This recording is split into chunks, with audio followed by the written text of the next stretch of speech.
Freddie Kitchens wants us to talk about this defense more, so let's talk about this defense and what we saw here on day one of training camp in Berea. I'll start here with the defensive line, and it's Myles Garrett, Olivier Vernon, obviously the stars of the show.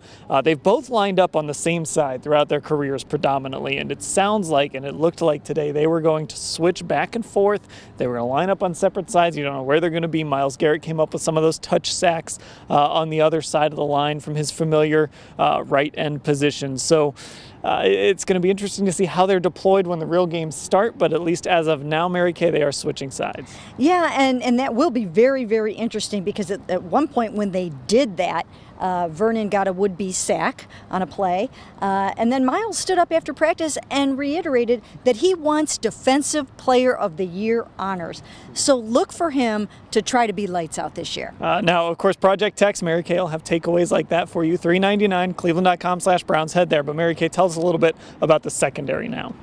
Well, we were a little surprised to look out there and see that Greedy Williams, who was the starting cornerback opposite Denzel Ward throughout minicamp, was working with the second team, and Terrence Mitchell was the first man up opposite Ward today. Now, that had its little hazards because he gave up a couple of sideline passes to OBJ that we've been talking about all day long.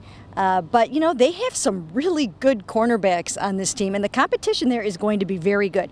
Not only Terrence Mitchell, but TJ Carey. So you got those three guys that are going to be getting a lot of reps there, and Greedy is going to have to earn that job. Now some other guys trying to earn jobs in the linebacking corps. Scott, what did you think of those guys today? You know, the front line, we saw a lot of what we saw during the offseason workouts. You had Kirksey and Schober as the main two guys. They're running a lot of two linebacker sets because that's the personnel they have to match up with the Browns. They're going to have a little more receivers on the field, so you're going to have more defensive backs.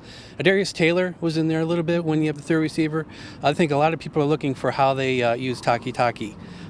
He's still with the second team. He did have a run-in with Duke Johnson. No tackling, obviously, yet, but he kind of bumped Duke a little bit too hard for Duke's liking, and there were some words, and people had to hold Duke back. It was kind of diffused really quickly, but that was kind of Taki's introduction to the first day of training camp. Beyond that, they're rotating a lot of different players in the second team. Taki, Mac Wilson, Ray Armstrong, and Taylor. So that's still kind of a jumble of players, but the front line, Schobert and Kirksey, seems to be pretty set. I'll say this about the linebackers. I can't wait until we get to see Sione Taki put on pads and actually try and hit people. That's coming in a few days. For now, day one, catch all of our coverage at cleveland.com/Browns.